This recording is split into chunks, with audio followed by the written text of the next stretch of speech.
Então, pessoal, gostaria de fazer uma introdução à Cristologia e explicar algumas definições da dogmática a partir da teologia bíblica, a partir do nosso melhor manual de Cristologia, os Santos Evangelhos. Sim, eu preciso deixar isso bem claro desde o início. Os Evangelhos são cristológicos.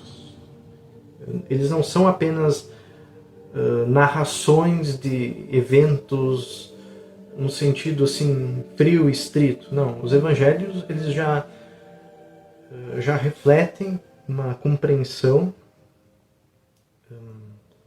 desenvolvida da fé, né, mais clara, pós-Pascal. Isso acho que deve estar claro para todos vocês, né, que os evangelhos foram escritos após a ressurreição, né. Aquela cena lá do The Chosen, de Mateus anotando que Jesus Dizia. escreveu, isso é historinha para boi dormir, não foi assim.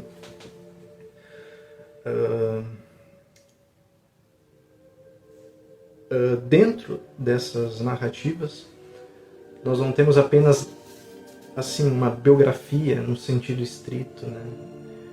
Por exemplo, quando você lê o Evangelho, você não é a mesma coisa que você assistir televisão. Já existe uma inteligência aí organizando e interpretando também os eventos da vida de Cristo. Então, sim, os evangelhos já são profundamente teológicos e cristológicos. Isso precisa ficar muito bem claro. A primeira definição dogmática que eu queria explicar hoje, gostaria, é o conceito fundamental, que é homoousios, da mesma substância, ou consubstancial, que é um conceito teológico que visa explicitar a verdade de que Jesus de Nazaré, aquele homem que, nos anos 20, que sofreu a paixão e ressuscitou, ele é da mesma substância que o Pai. Ele é igualmente Deus. Então, para explicar isso de uma maneira mais simples, mais objetiva, vamos à Escritura. O nosso episódio em questão aqui é o capítulo 4, versículo 35 a 40. É o episódio da tempestade acalmada. Sobreveio então uma tempestade de vento, e as ondas se jogavam para dentro do barco, e o barco já estava se enchendo. Ele estava na popa, dormindo sobre o travesseiro. Eles o acordam e dizem: Mestre, não te importa que pereçamos? Levantando, conjurou severamente o vento e disse ao mar: Silêncio, quieto. Logo o vento serenou e houve grande bonança. Depois perguntou: Por que tendes medo? Ainda não tendes fé? Então ficaram com muito medo e diziam uns aos outros: Quem é este a quem até o vento e o mar obedecem? Então, qual é a questão aqui? Jesus acalma o mar. Ou seja, Jesus domina as águas. Jesus repreende as águas.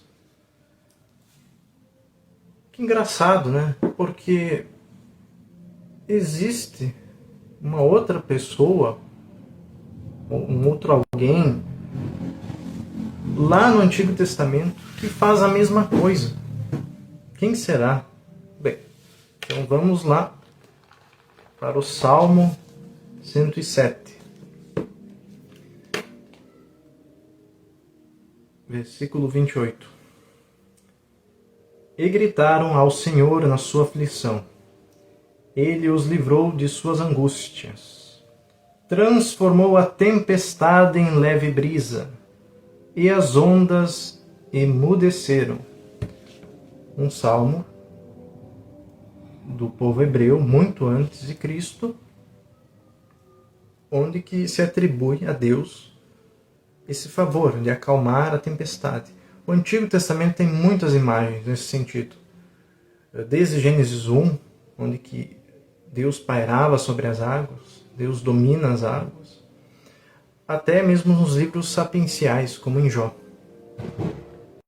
Lá no capítulo 9 de Jó, que é uma poesia sapiencial, onde que Jó está discutindo com Deus, olha só o que Jó diz. Sei muito bem que é assim.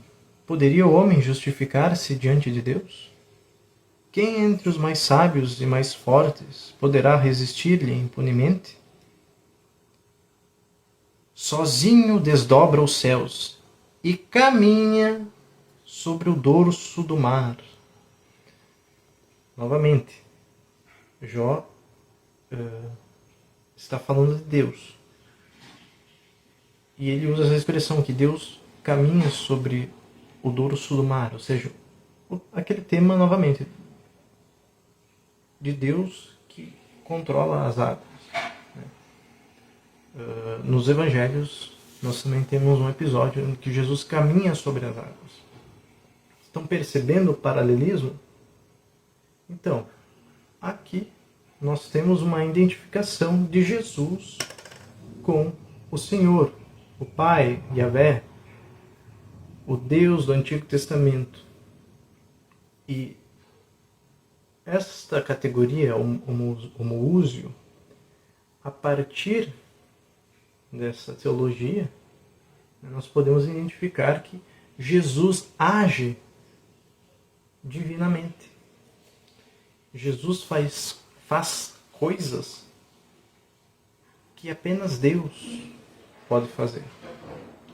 Então, na sua maneira de agir, Jesus revela a sua divinidade, consubstancial ao Pai.